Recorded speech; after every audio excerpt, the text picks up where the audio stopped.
Hello, welcome back to the studio. It's literally the most beautiful morning that I think we've had all summer, probably because it feels like fall. I am so excited to share everything I made from this spring and summer with you all. Sustainability has always been a major element of my arts practice, and I believe it is truly the best creative constraint that you can give yourself because you end up using, You end up using what is right in front of you and seeing the creative potential in the everyday. For the love of trees, we gotta be sustainable. If we're gonna be making things, I'm gonna share with you all of the sustainably minded textile and fibers projects that I did throughout this spring and summer as I settled into my new tiny house studio. Since my practice is so interdisciplinary, even within my fibers practice, I did separate this into categories. Okay, so I literally wrote everything down because there's so many things. Our first category of goodies are embroidered garments. So these are all garments that I already owned that were in my closet, most of which were thrifted that I saw the potential to do something more.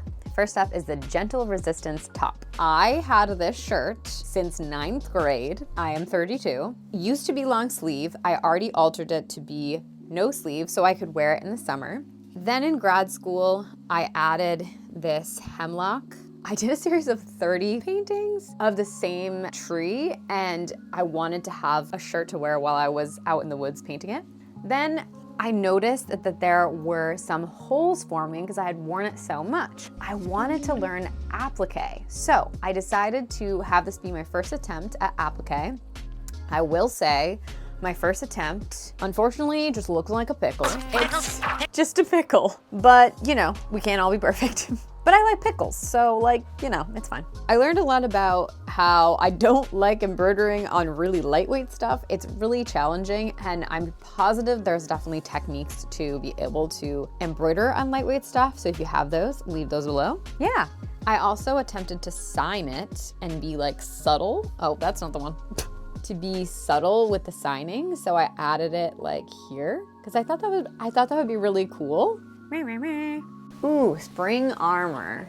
So my mom gifted me these beautiful flowers, which inspired the start of this top, as well as flowers found in the garden. So if you're feeling fancy, you're at an art opening and you wanna feel cool, you can have an embroidered shirt. And I did another attempt at my signature. That is available in my shop. Ooh, Through the Garden jumpsuit. All right, we left 5 minutes ago. This is where I have started with embroidery. I have a feeling I'm gonna do quite a bit. My assistant, hello. The base of this was made by Abby Sews. She's an incredible fiber artist, and I just love it. But all that blue never was very flattering on me, and I thought I could use some adornment. I have been embroidering through the garden. As I discover all the new flowers that pop up in our yard, I was documenting them and then embroidering them as well as painting them. I think next year I should do the pants. What do you think about that?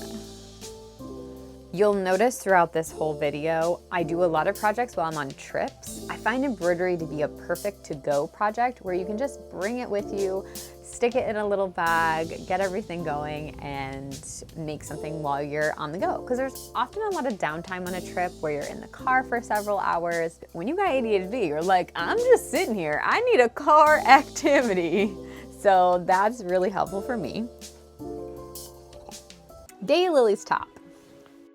Literally, I made this shirt for basically this exact moment when you so badly want it to be fall, but it's still too hot.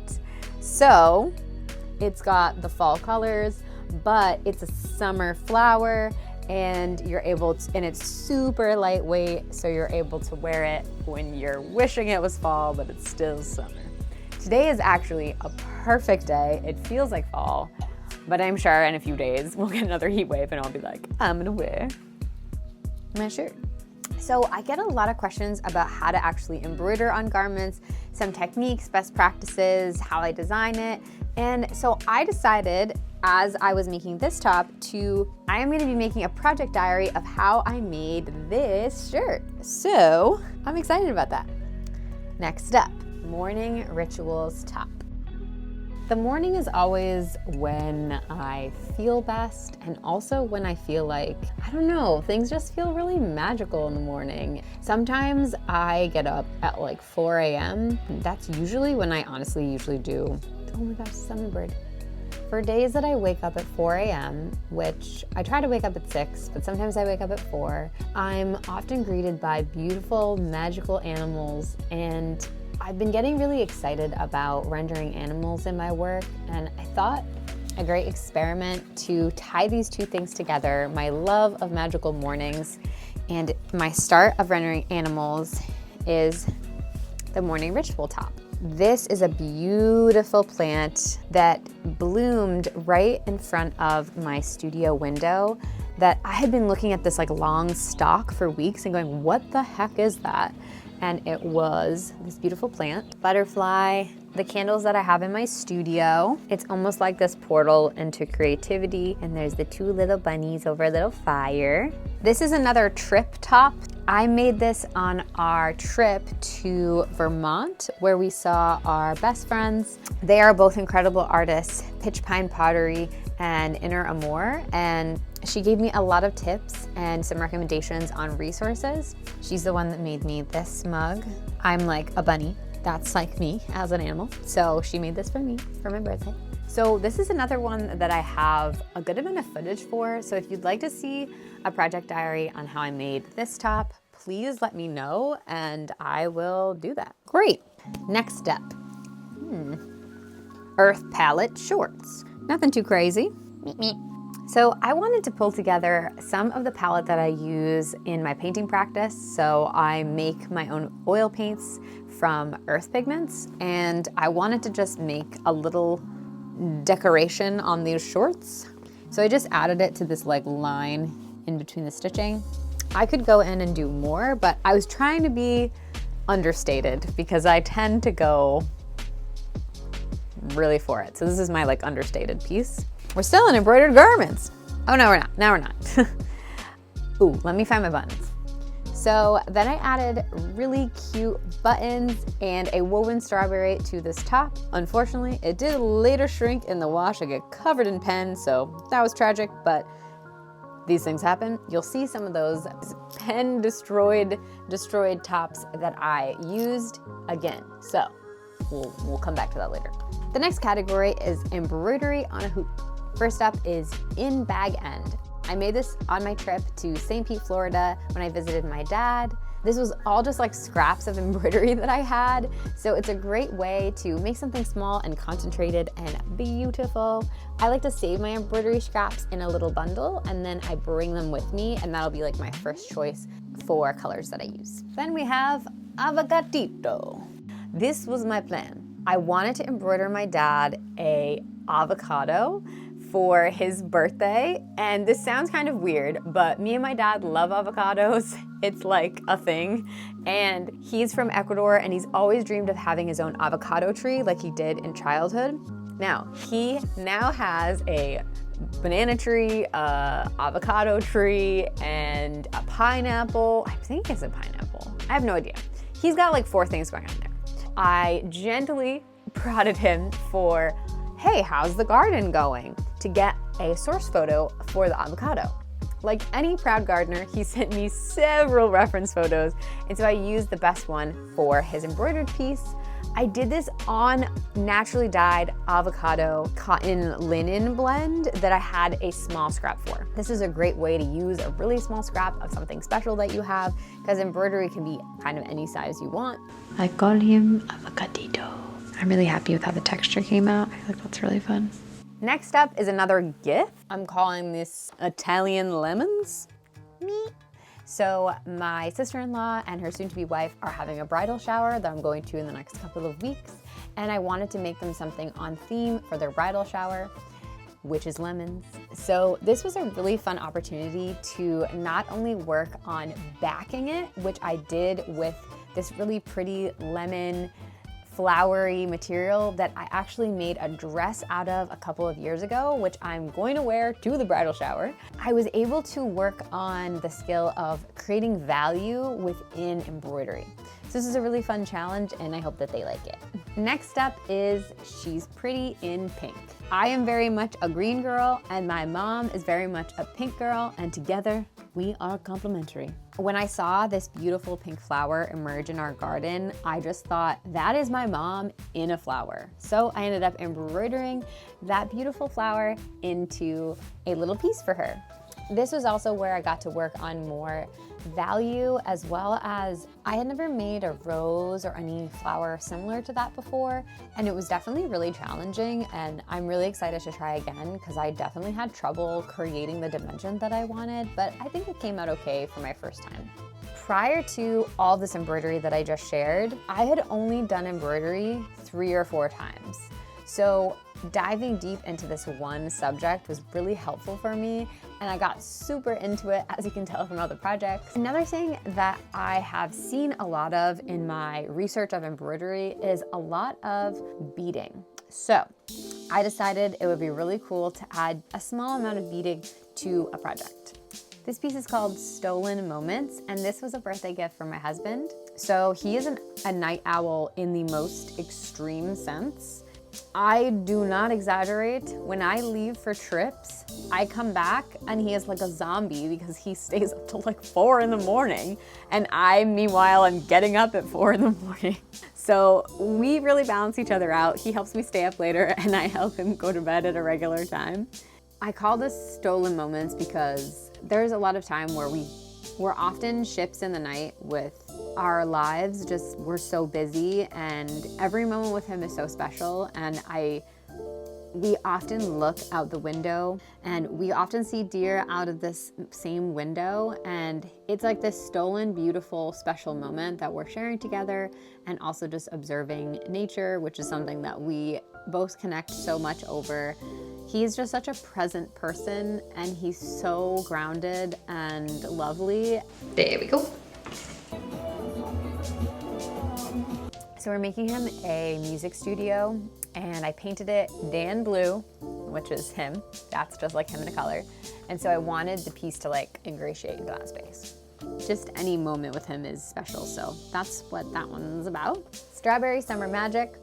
In between when we were moving from the tiny house into our new house was this small strawberry project. I never really felt like it was complete. There was just something about it that I didn't like. And so I thought this was a perfect candidate to attempt beading, and I thought it would be great to do beading over an embroidered piece. This turned out to be correct because it was so much more manageable than when I was just trying to do beading on top of nothing.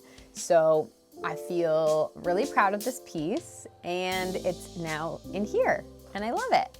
All right, next category is tapestries. Tree tapestry. So this is the largest tapestry I've ever made, all out of naturally dyed yarns, as well as scrap yarn from previous projects from myself and other people who have just like bundles of scraps that they don't have anything to do with. I think if you are someone that works with yarn, getting into weaving is a great way to utilize scraps because you can make really any design you'd like, pretty much any size scrap. I've made really tiny, skinny, long pieces before, and that was a great way to use really small scraps. I would love to do a project diary of this. I have tons of footage, but I think it seasonally didn't make sense by the time I finished it, so I could do that for next winter and spring if you're interested in seeing how to make a really highly detailed, larger piece.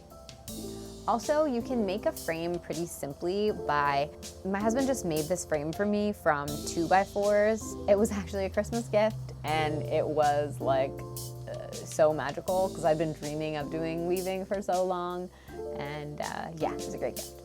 Subcategory, altering tapestries. So similar to my embroidery time, I had a moment where I was making so many woven pieces and just gaining skills and using scraps and just trying things out, especially when I'm experimenting.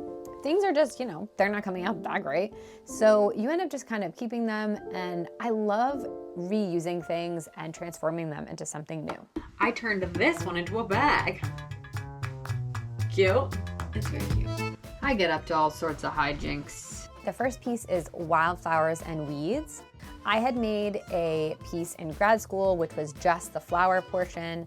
Then I ended up making a second flowered portion, and I made all these yellow pieces that I was gonna make into a curtain. I don't know what I was thinking. That would be the weirdest curtain, but I don't know. I do weird stuff sometimes. It's okay all the time. Okay. Then I put them all together, backed them, and put them on a panel, which I showed in my solo show, Living Tiny Everyday Encounters. Loved it for the show. Then I got home and I was like,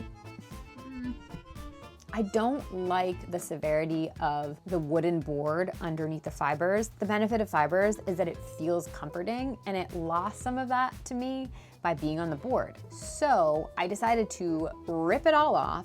I separated all the pieces and decided I'll definitely use the yellow pieces for something later. Put those together. But I decided to make the flowered pieces into its own piece. A way to hang it, but that you don't see it from the front. This was the piece of string that I was able to safely take out from when the two woven pieces were attached. I got a long piece. I think I'll be able to do this to do some sort of signature to make it finished. I like this a million times better now. And then the back. So cute. Leave you on your own. This is also in my shop. I did a similar thing with the calendula piece. I made it in grad school. I never hung it. And so I attempted framing it. She's right here. She is now in the shop. I love her. And I did a little signature. So we've got some alterations and darning. My gentle summer top. So I started all the embroidery, then about 6 months later, I sewed it up into a top. Unfortunately, the bottom was really weird and I needed to do a new hem, as well as the shoulders just didn't fit. This is such a special shirt. I really wanted to be able to wear it. So taking the time to just completely gut it and restart a few areas was well worth my time. And I'm so happy that I did because I've worn it a ton this summer. Then I resized Dan's t-shirt to fit me. I just want to make this into my size. So this is my quick and dirty method for altering something like a t-shirt. So I just turn it on inside out and then I figure out the length that I want it to be. I ended up using the bottom of the Ryan t-shirt from Seamwork as my edge because it's not perfectly a straight line. Then I tried it on again to figure out how much I wanted to take off from the width. And I just did this line all the way through the side, all the way up the arm. Just did a little zigzag stitch. Then I tried on to make sure that my measurements were correct. And then I cut this off pretty close to where I serge it. And then I lay that piece down, and then this becomes my template for like how I'm going to do the other side. Try it on, looking good. Then I added a cool little branchy stitch for the hem. And then I considered doing buttons, which I didn't end up doing.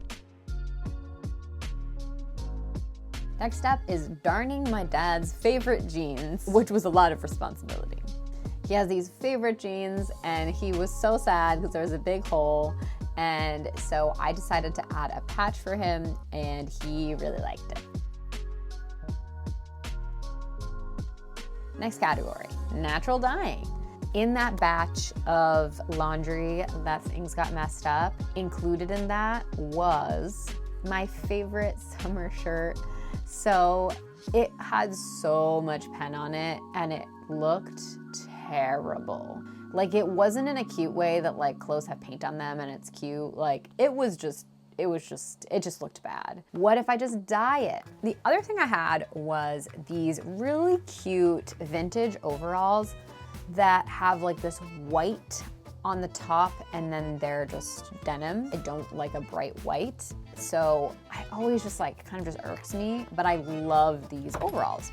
So I decided to throw those all in a pot as well as some scrap fabric. Using my cochineal, I naturally dyed them. So I'm really happy with how it came out.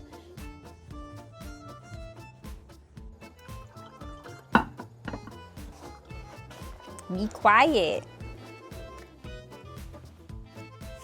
Very commanding.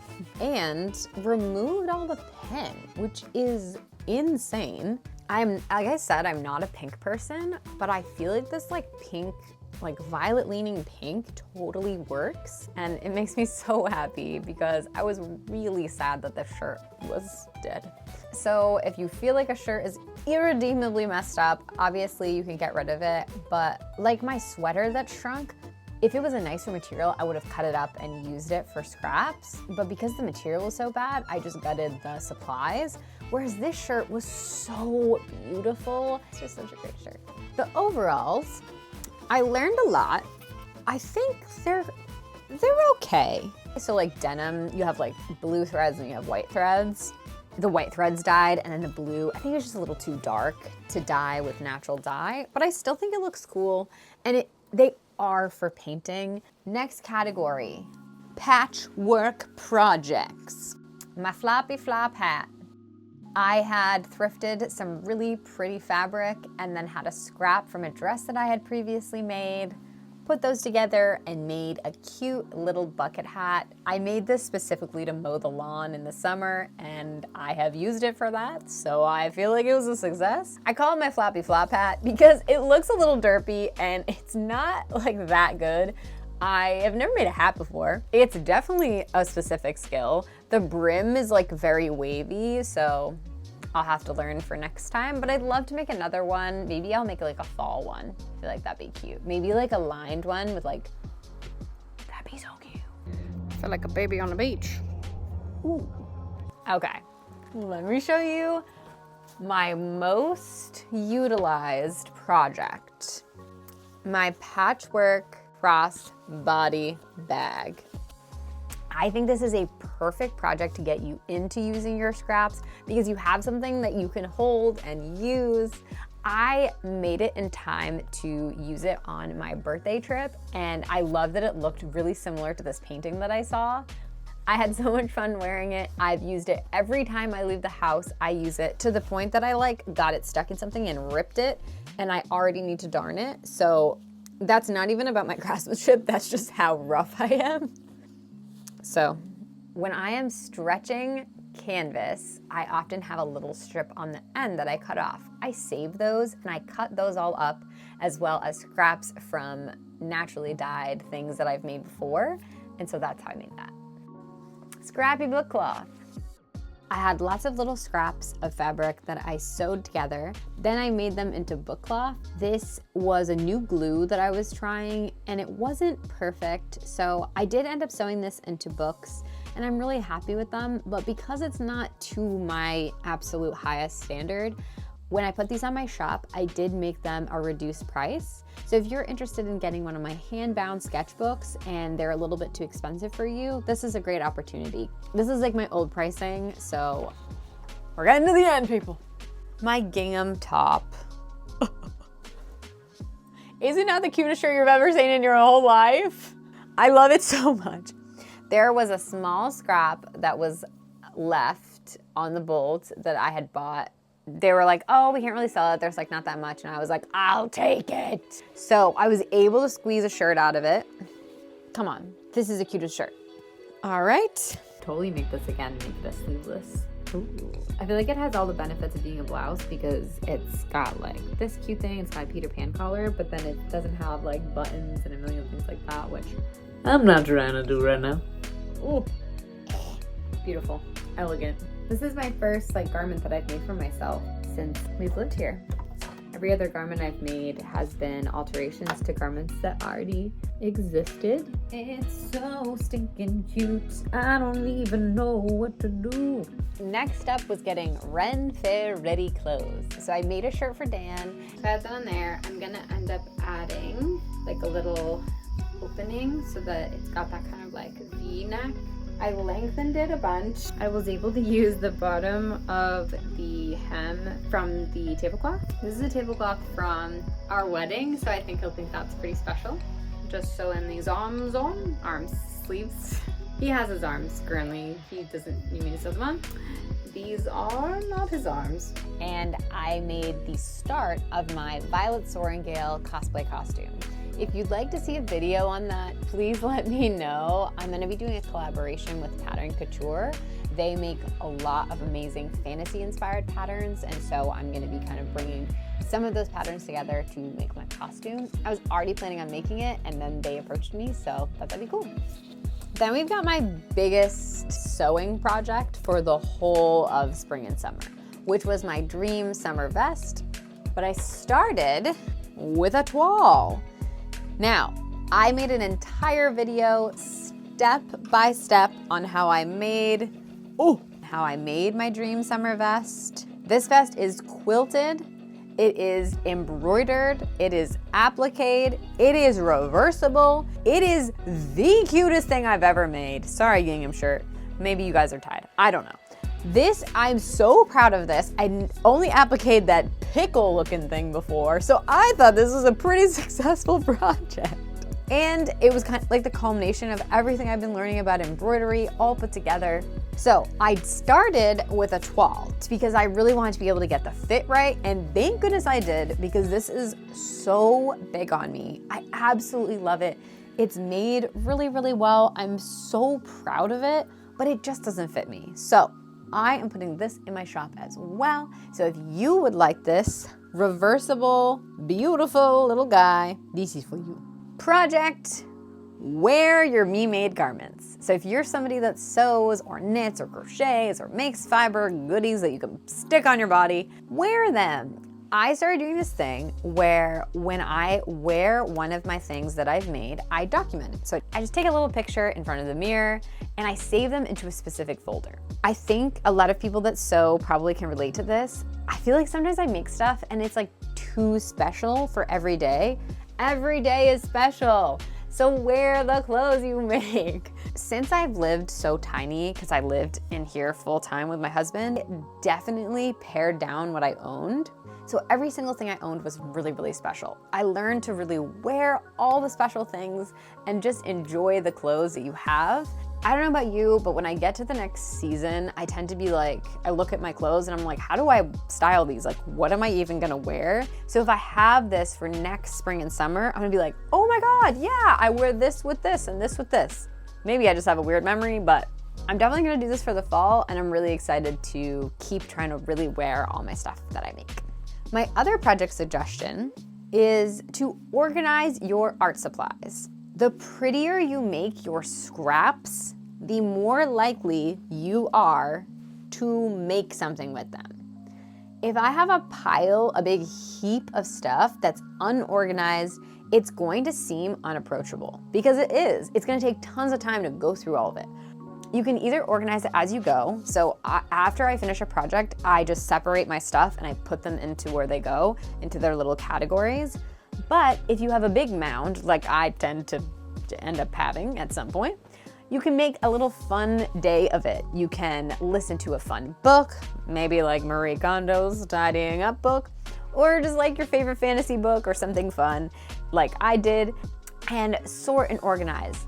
I like to use really cute containers, and that makes it feel more special, because being sustainable is so essential in this world we are living in.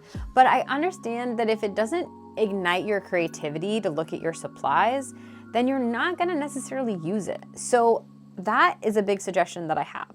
Now, I have a lot of work in progress projects that I'm doing right now. I have a few embroidered pieces that I'm working on to finish up the summer. And then I have like a billion cosplay ideas and Halloween things. I want to make tons of fall decorations. Look what I made. I can't. It's so cute. I love him. Hello. What you've been seeing behind me is the start of a mini quilt. I'm very excited about it. If you would like to see what I make in the fall, definitely subscribe. And I'm just getting started here. If you gained inspiration in any way, shape, or form from any of these projects, please comment and subscribe and do all the nice things. You can put on the little bell too, that's extra nice. So if you would like to purchase any of the pieces that you saw in this video, or my paintings, you can head to my website. I have a seasonal shop update that I do each season, and then I have an available work section of large-scale oil paintings. If you would like more insights and to be part of a growing creative art community, you can head to my Patreon. This is a great way to support me if you gained any inspiration from this video. You can even just become a free member, and it just really helps people find me on there. Thank you so much for hanging out in the studio with me, and I hope you see this as an opportunity to get in the studio and make something really cool and special. I will see you on the flippy flap. Oh my God, this is so good.